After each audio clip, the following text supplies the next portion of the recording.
Today on Inevitable, our guest is Joel Gratz, founding meteorologist and CEO of OpenSnow. If you skied this winter, or tried to, you probably felt this season in your bones. It was one of the worst Western snowpack years on record in the US. Joel is the person more skiers and snowboarders turn to than anyone else for snow forecasting. And he has a more nuanced take on what actually caused this season than you might expect. We get into that and then zoom out to what snowpack means for Western water supply, what climate change is and isn't doing to mountain snow, and what a well-adapted ski industry might actually look like. Good one to close out the season with. From MCJ, I'm Cody Sims, and this is Inevitable. Climate change is inevitable. It's already here. But so are the solutions shaping our future. Join us every week to learn from experts and entrepreneurs about the transition of energy and industry.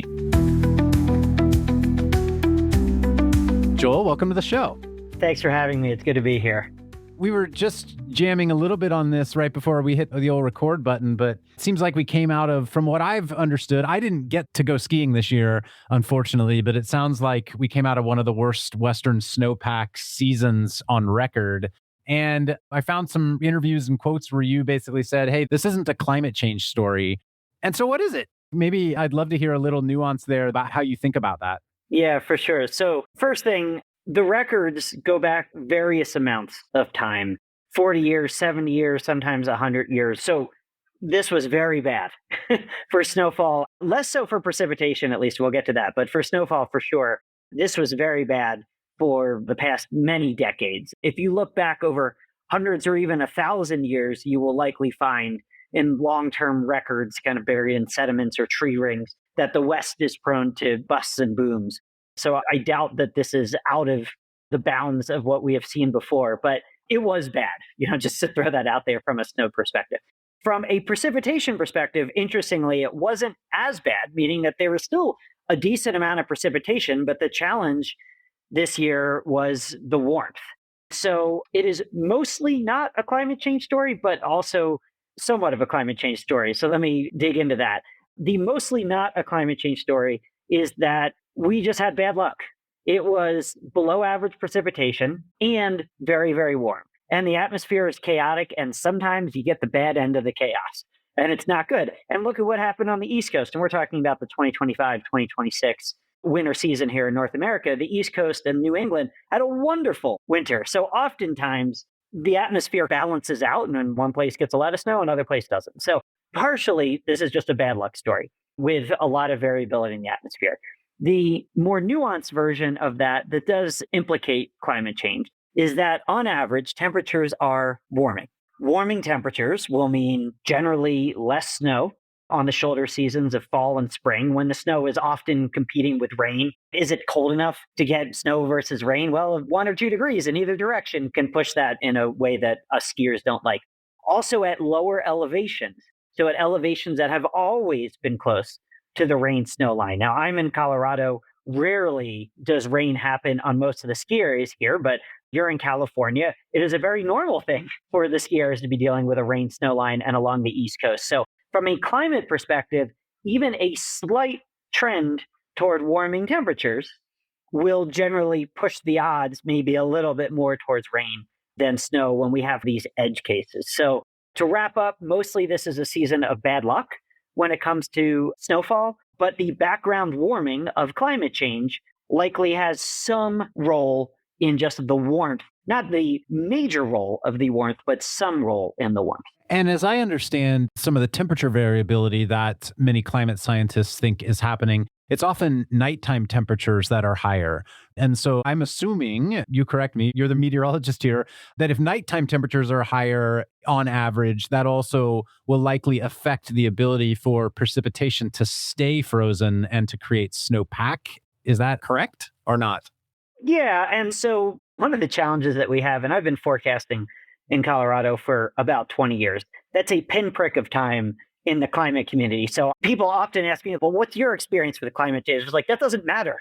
look at the data and figure it out. I'm in Colorado for 20 years. But just from an overall, from a this season as an example standpoint, we had very warm temperatures in Colorado in the last 2 weeks of March. Part of the problem was it wasn't just 40s or 50s during the day, which happens in the spring occasionally, not to the degree that we've seen in over 2 or 3 weeks, but that happens. But that overnight lows just often didn't get down to freezing. It was just so warm. And so the problem is that the snowpack rapidly loses structure. You don't get freezes overnight. And then that makes the snowpack more susceptible to melting than getting things locked up. So again, just this background warming of climate change is generally not a good thing. I will say people have asked me over the last 10 years, well, what do I do about it? Forgetting about actions that we could take or governments could take and how long those might take to actually make an impact in terms of if you like snow, what do you do? Like, where do you go to give yourself the best chance of snow? And my response is that snow's not going away next decade in Colorado or Utah or California or most places. But when you think about the timescales of humans, generations, what do you think about? Higher elevation is generally better, just simply because it's colder. So when you look at Summit County in Colorado, the base of Breckenridge and Copper and Keystone is 9,000 feet. Base of A Basin and Loveland is 10 to 11,000 feet. So these are places, even with a lot of warming, if and when the warming continues over the next decades, they will be high enough to sustain snowpacks. Whereas locations that are currently always on the rain snow line will be more susceptible to rain versus snow. Yeah, that intuitively makes sense for sure. I want to come back to that and spend some time with you thinking about how our resorts thinking about climate adaptation and some of that and what you're seeing them do. But maybe before that, let's properly introduce you and properly introduce the company that you have built over the last 15 years or so, I think. Walk me through the origin story of OpenSnow, and then we'll get into what it is you actually have built and how many skiers and snowboarders and winter sports enthusiasts you have supported and helped along the way. Yeah, absolutely. So, hi, my name is Joel Gratz. I'm addicted to powder. That's the intro. So, I have been very interested in weather since elementary school. Most meteorologists get the weather bug at some point in elementary or middle school due to a weather event, a hurricane, a tornado, a snowstorm, whatever it might be. So, I grew up outside of Philadelphia. I loved snow. I loved skiing. I loved weather. And so, I went to Penn State. I studied meteorology. I came to the University of Colorado Boulder for graduate school and to look into business. So I got an MBA here as well. And I say here because I'm still in Boulder, Colorado. And I started working at a hurricane and earthquake insurance company because that was a nice mix of business and weather and had a pretty good expected value of your career type of trajectory. But along the way, I was skiing here in Colorado, discovered powder, not a thing that I understood really in Pennsylvania. And I realized that powder was amazing, super fun, addicting. By the way, I was not good at skiing powder my first handful of times. I had skinny race skis from growing up on the East Coast, and it was a completely different technique. But once I figured it out, man, this is amazing. It's also fleeting. It's also perishable. It also changes from mountain to mountain. Copper and Vale and Beaver Creek are within a few miles of each other of how the crow flies, just straight line distance, but can have massively different conditions on certain storms. So I was amazed by this. And then I spent a number of years trying to figure out why. Mostly because I'm a selfish only child and I wanted to ski the best powder. But then after doing this research for a couple of years, I decided I'll email and text some friends where I think the best powder might be. And those friends did what friends do, which is they made fun of me incessantly for being wrong. They told me I was the biggest jinx of all time, saying that Thursday was going to be a powder day. And of course, now it would never snow. I persevered. And also, this is right. We were off before we started recording. We were talking about your involvement with Techstars. This is in the late aughts, I guess, and 2006, 2010 timeframe. This is when Techstars got started in Boulder. Boulder was a startup cauldron at that time. Yep.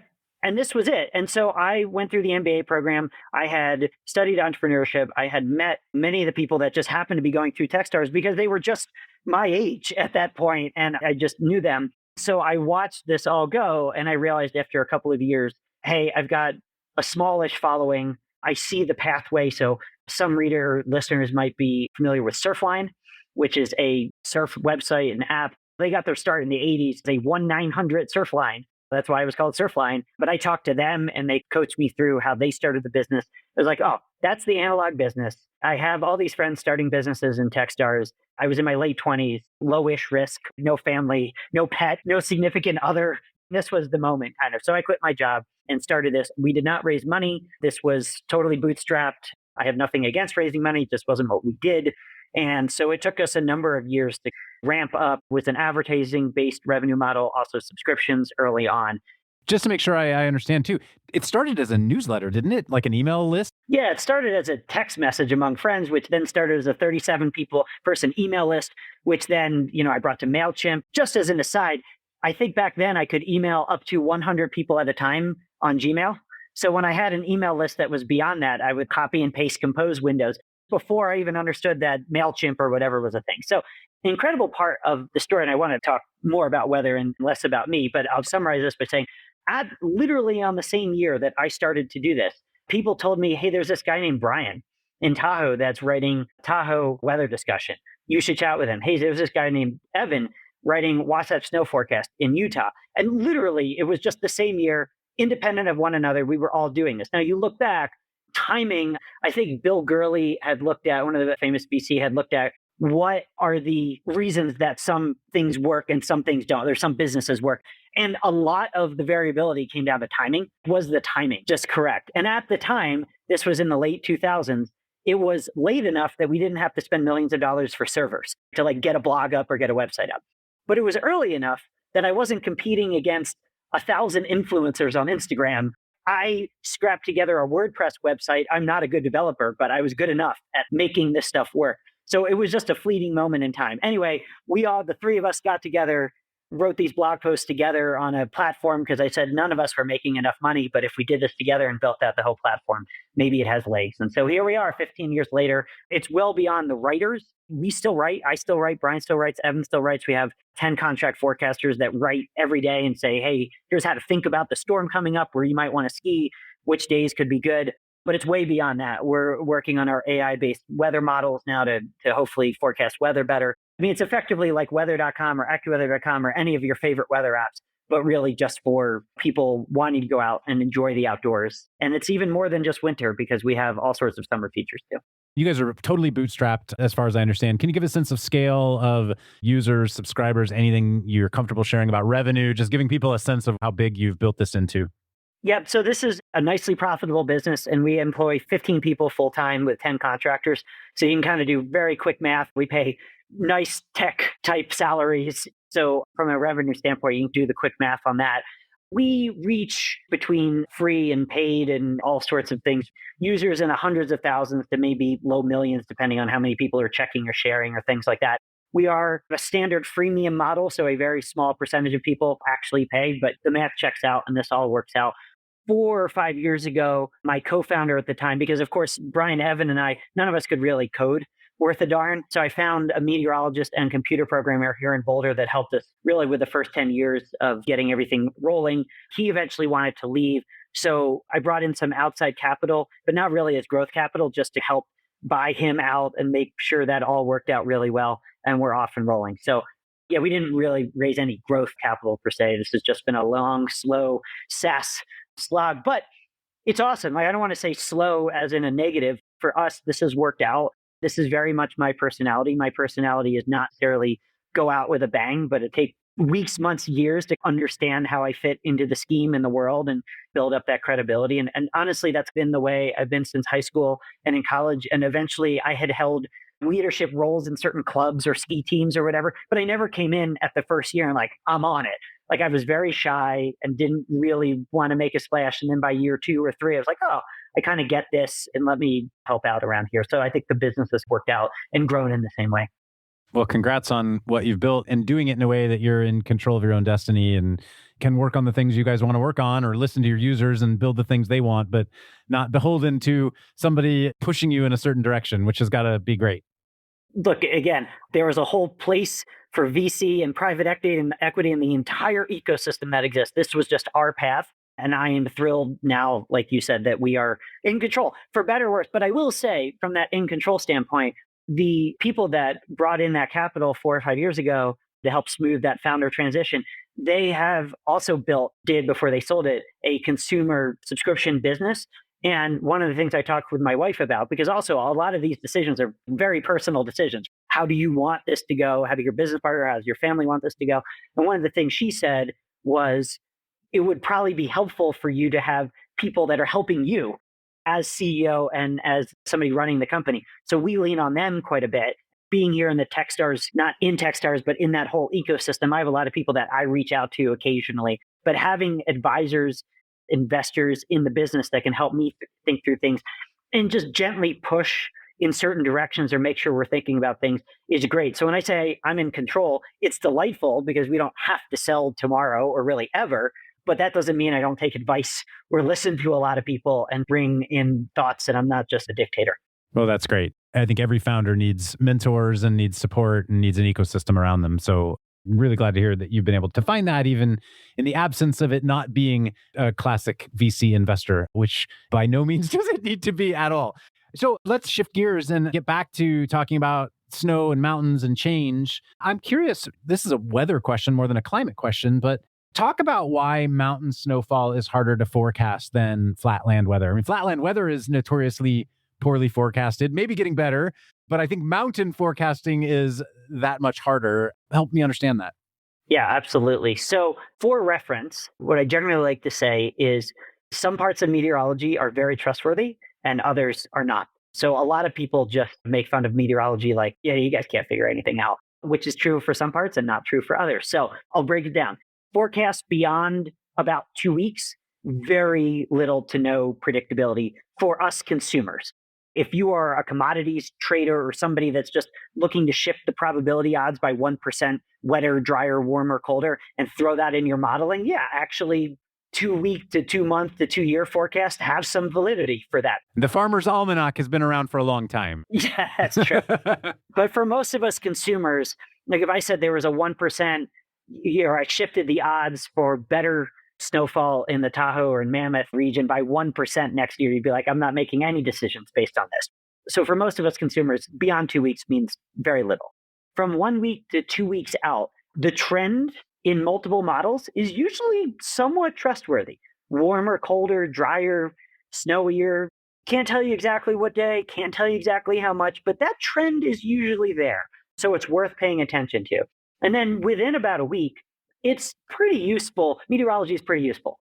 This is not just me trying to sell subscriptions or something. I am my own customer and I chase snow. My family chases snow. We make thousands of dollars of decisions and weeks of time decisions based on forecasts 1 to 2 weeks out that are giving us an idea of what we should do. And then within that week, where are we going? We're booking hotel rooms, we're booking travel. So within the week, storms aren't surprising us anymore. Now, we might think that the storm's just going to miss a spot and then it moves 50 miles and then it hits that spot. That's fine. But the absence or lack of absence of a storm is usually not going to be surprising within a week. Okay, so let's get down to your question then, which is around mountains. Why are mountains so difficult? The simple answer is that mountains, because they stick up into the atmosphere, create their own flows.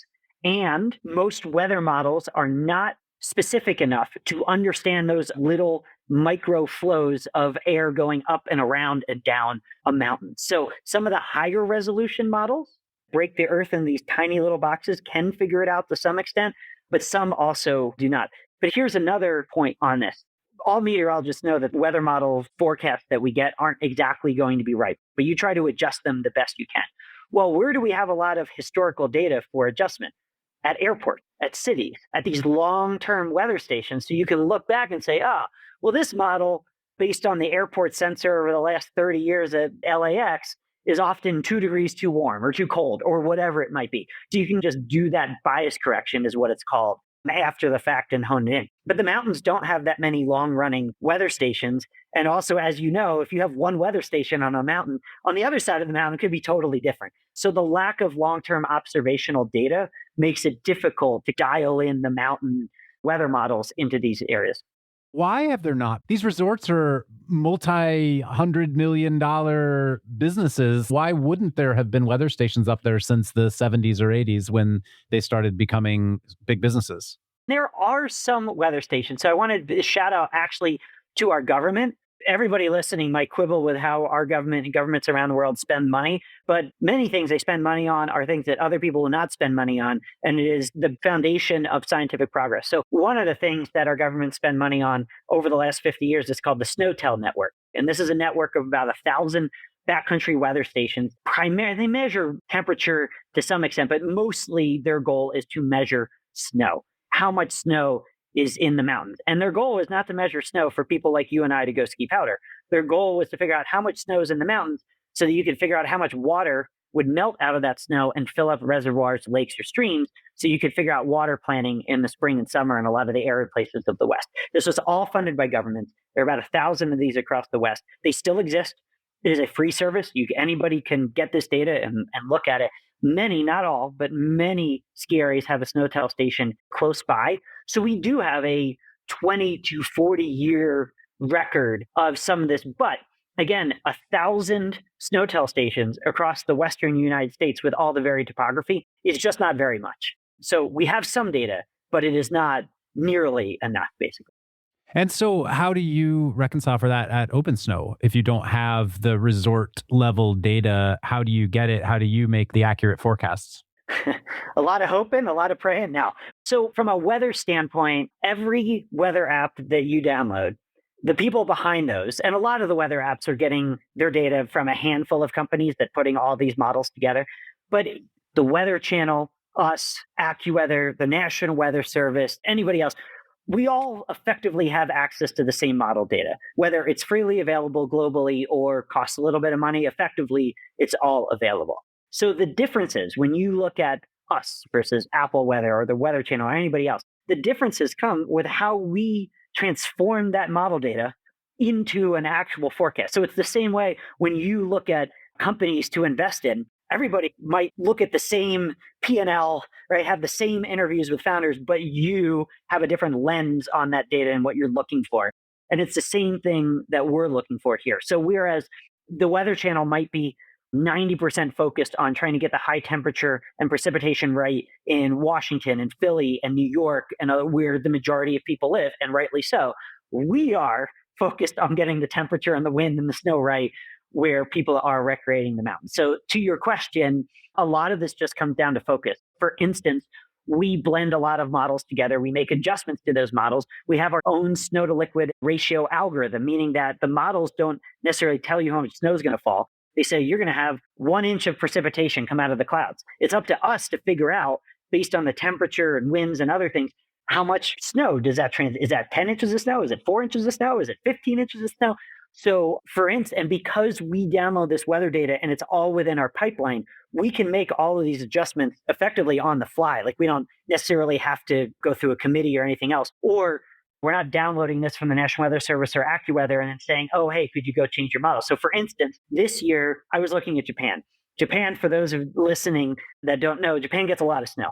Certain areas of Japan, not Tokyo or some of the bigger cities, but the Western mountains. And they get a lot of snow. And it's amazing. A lot of that snow falls in a short 3-month window from December 1 through roughly the end of February. It is an amazing place to go ski if you like snow and powder and all that culture. But it snows so much that many of the models don't actually predict the right amount of snow. Like it's hard to get that right.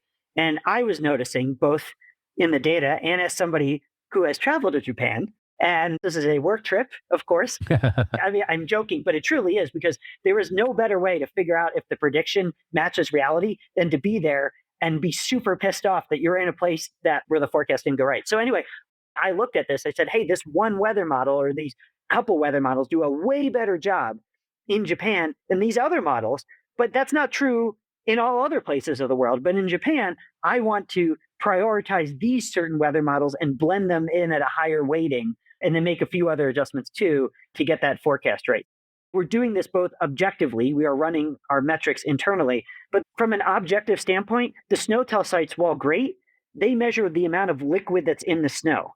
So that's awesome, but when the snow comes in and it's super fluffy and blower powder, the SNOTEL sites actually don't measure that. There are some errors there because that snow is so fluffy.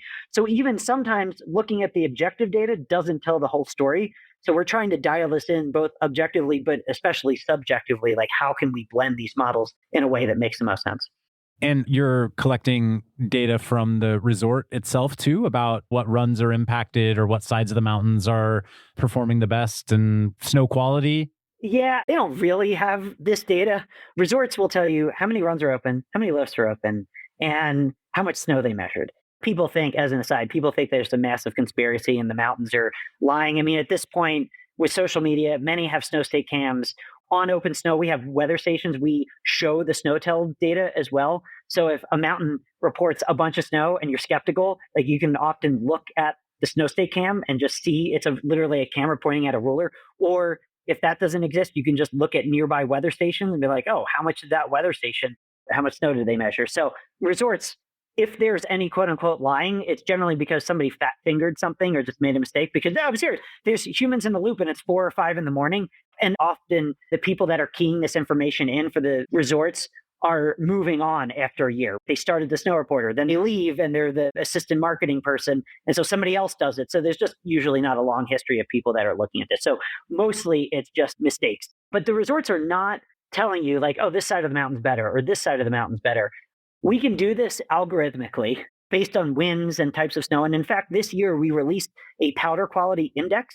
So rather than just looking at how much snow is coming, we are taking in a ton of factors based on our experience over the last 20 years and outputting a powder quality. Because if that snow is thick or if it's fluffy snow on top of a really firm base, and so you're just going to go right through to the ice or something else, the powder quality might not actually be that good, even if the resort gets 2 feet of snow. So we're taking that into account.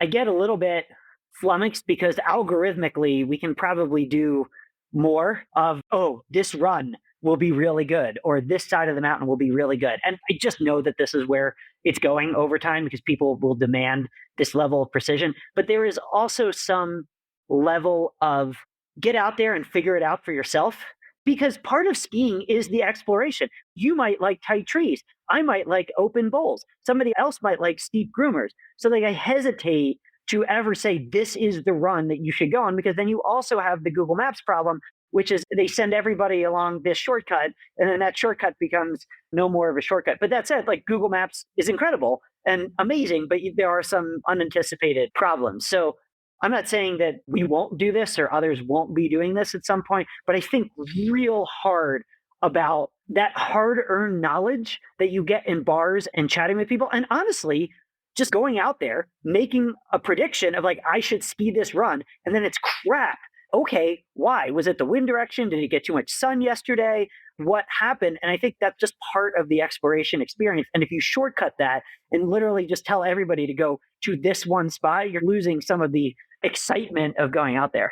It's happening to us in travel, no matter what part of travel you enjoy, whether it's mountain travel or urban travel or whatever. Hey, go to this one place, and that one place doesn't really feel all that magical anymore because everyone's there. Yes, true. I just want to hit on that one more time is that I am trying to toe the line when I write for Colorado to not all say like everybody should go to this mountain on this day. Like it's plainly obvious on our forecasts and on the maps I post and all that. And sometimes I can't help myself, like, look how much snow is coming or whatever. But what is really cool and what I encourage people to do is that, yes, the brand name mountains are crowded and they're crowded on the weekends or the days that big powder comes. But just like everything else in life, if you look at the data just a little bit more, if you explore just a little bit more, and if you put in the effort just a little bit more, you can usually find the gems. And sometimes if it's a big powder day on a crowded weekend, I'll just go backcountry skiing, not because I'm trying to go on the scariest terrain. Like I am on the lowest angle, least avalanche prone terrain ever. Like I don't ever want to be caught in a slide, but I'll just enjoy the quiet of being out there. Even if I get 6 turns, I put in 2 hours of effort to go uphill. That's just a quiet moment for me. And maybe that's what I wanted that day versus fighting the crowds. Other days, I will fight the crowds because, hey, you know what? 15 inches of blower powder on a soft base, that is worth getting to the mountain way early, fighting the crowds and trying to get those first 3 glory runs. So it really just depends on the day. I love it, Joel. I'm going to shift gears a little bit and bring us back to some of the climate angles to everything that is going on. I think an important topic is thinking about snowpack as our water infrastructure. And in particular, where I live in California, we had this huge storm in the fall this year. I think it was in November. And there was all this story about how every county in California is out of drought for the first time in 15 years or something like that. And then the conversation about, yeah, but it didn't end up being a good ski season. But maybe break down a little bit about how you think about Snowpack as a water battery. Yeah, there's no question that Snowpack is a water battery in the West, and it's incredibly important. That said, the West has and California in particular, but the West in general is a boom and bust location. There was an amazing paper. I just posted this in the Colorado Daily Snow, which is what I write every day, my kind of final post of the season this year. And I give presentations about this, but you can look at long-term variability across the West. And okay, you can look at your state. Fine, that's just your state. Okay, you can look at a river basin. Like, fine, that's just a river basin. You can look at the whole West. And then people can quibble with, well, you're just looking at 30 years, or you should look at 50 years or 100 years. But when you look at stream flows for the upper Colorado River Basin, which impacts a lot of the population in the Western United States, and you look back, I think they went back to 1700 AD. So that's over 1200 years ago. You see massive swing in those stream flows. And that's both due to precipitation, temperature, snowpack. It's all together. But what that tells me is that regardless of climate change, we are living in an arid place across the West that is prone to booms and busts for the last 1200 plus years, having nothing to do with humans. And so we just need to be designing systems that will deal with the variability that we know will come. Now, will climate change put more pressure on that? Likely, but not from what we know at this point because of less precipitation. There is really no trend, no long-term trend in precipitation.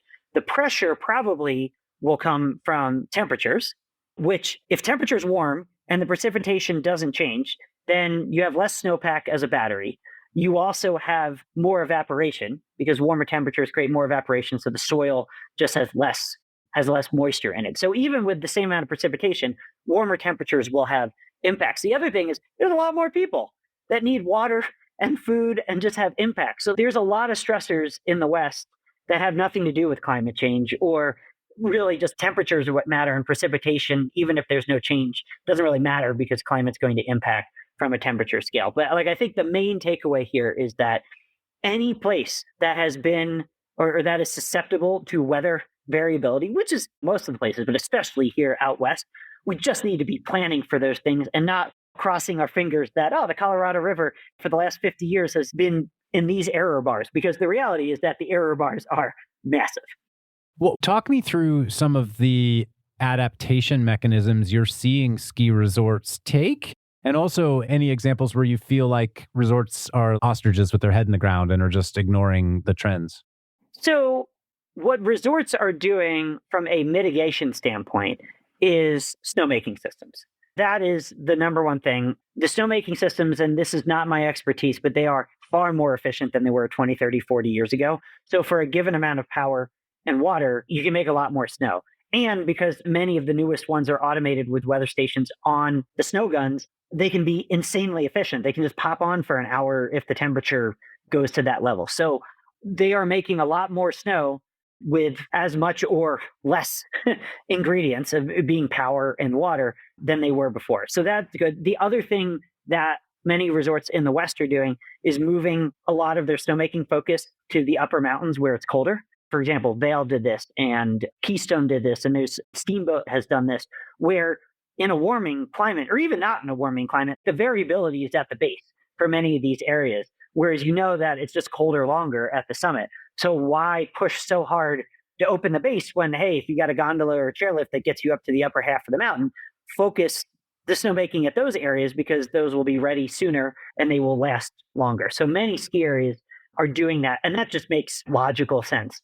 Heads in the sand, I think everybody kind of understands, even if the impacts of climate change are relatively small, warming temperatures, and they could be much bigger.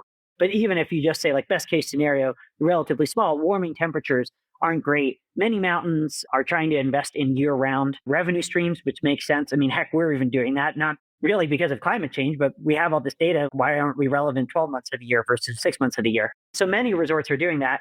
I think others recognize that aside from some sustainability efforts and some education efforts and carpooling and things like that, their biggest powers are, if they want to see a change, they work on legislative changes or regulatory changes, because it's that level that will impact the energy mix over decades. And I think that they understand that there's a local place for them to play in that world, but many are also seeing that, hey, there's not much we can do, aside from look at our energy mix. Or I know there's a mountain in Massachusetts that put a massive wind turbine. That's not going to change much on the global scale of climate change. Yeah, it does seem like there's a bit more impact action focus going on in the outdoors community, whether it's Protect Our Winters or Progression 2026 just happened, which I think is supported by the US Ski and Snowboard Association. And it's all about gathering people together with who love outdoor mountain sports to figure out ways that they can try to drive systemic change around clean energy use or climate adaptation, I believe. Yeah. And whatever happens, this is not going to be a short-term deal. It truly is a multi-generational effort.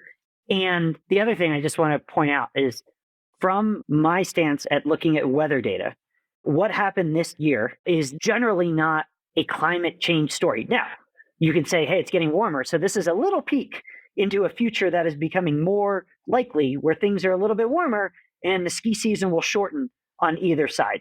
Fully, that is supported by the data.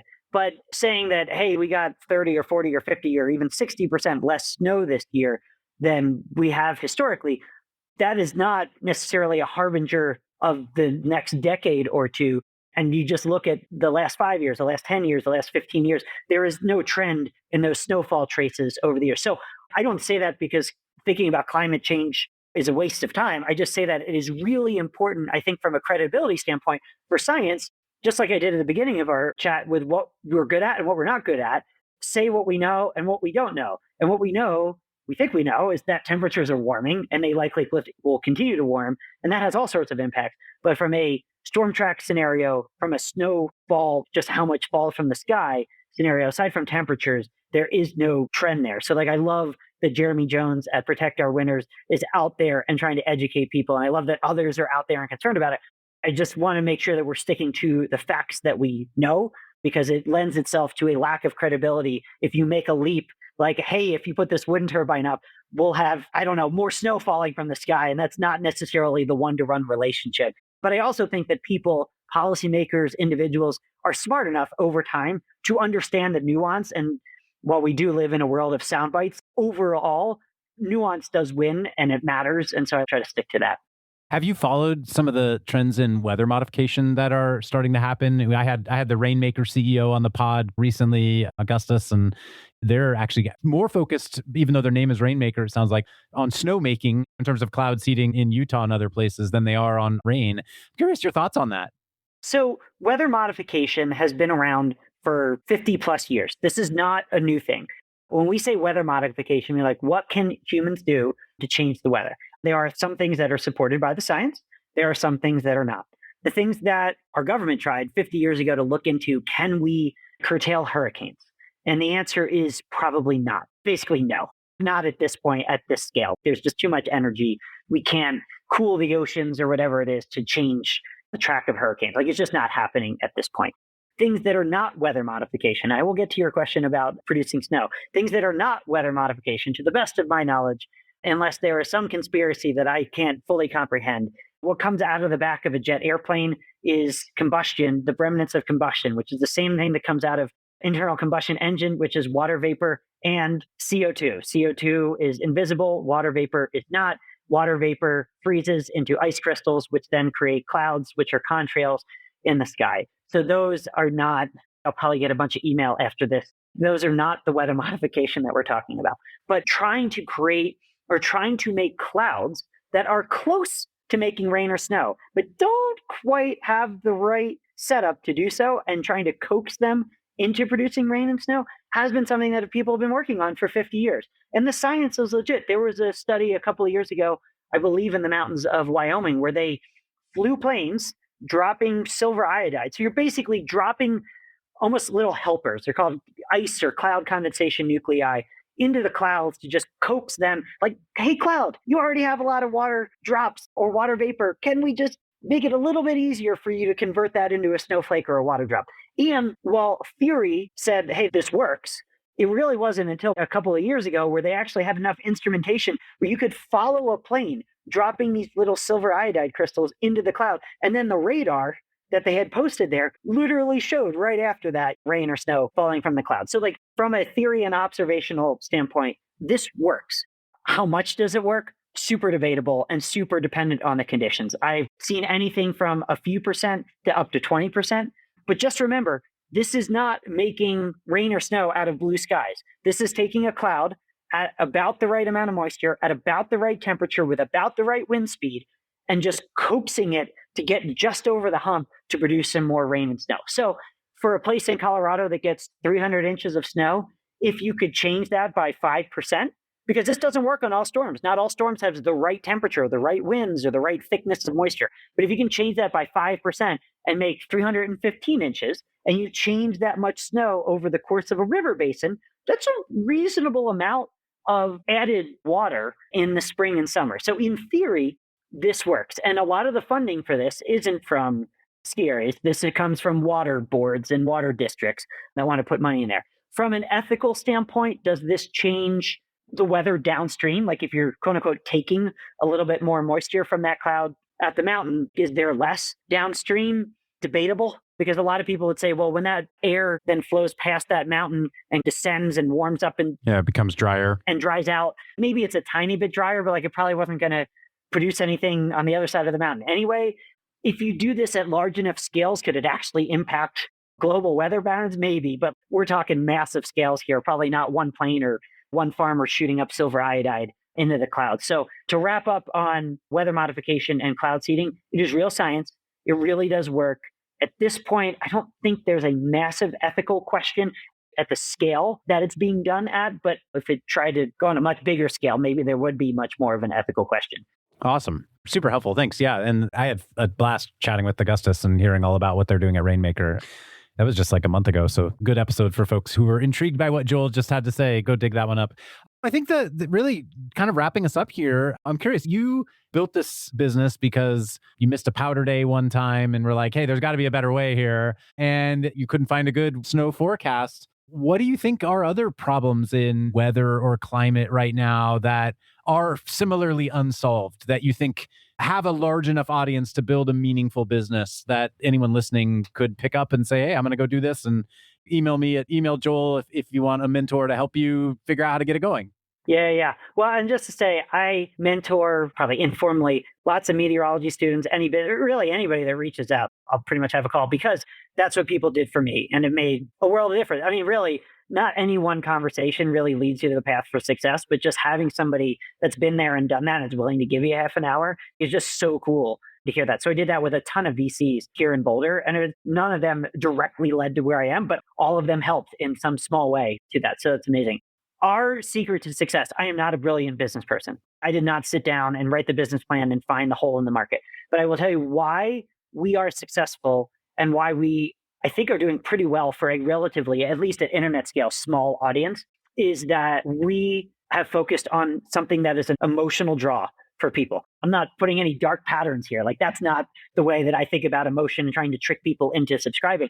The emotion is that powder day. I can recite off the top of my head my top 5 powder days in my life, who I was with, where I skied, what they were. Like, it is just the thing. So some people might have a sporting event that they have to go to their local teams when they make the Super Bowl or whatever, and that's it for them. For a lot of us, it is that powder day or hiking that mountain successfully, because we do stuff in the summer, or that one super hard climb that you've been training for 3 years. Can we do this? And if we can enable that success, I feel really good about it. People are really excited about it. And then with that success, they tell other people, like, oh, hey, you should check this out. So from a weather standpoint, there is a lot of competition in the, can I get the forecast right? Because we're all downloading the same models. And if we're 1 degree different on better accuracy from your local weather station, does anybody really care that it's 67 versus 66?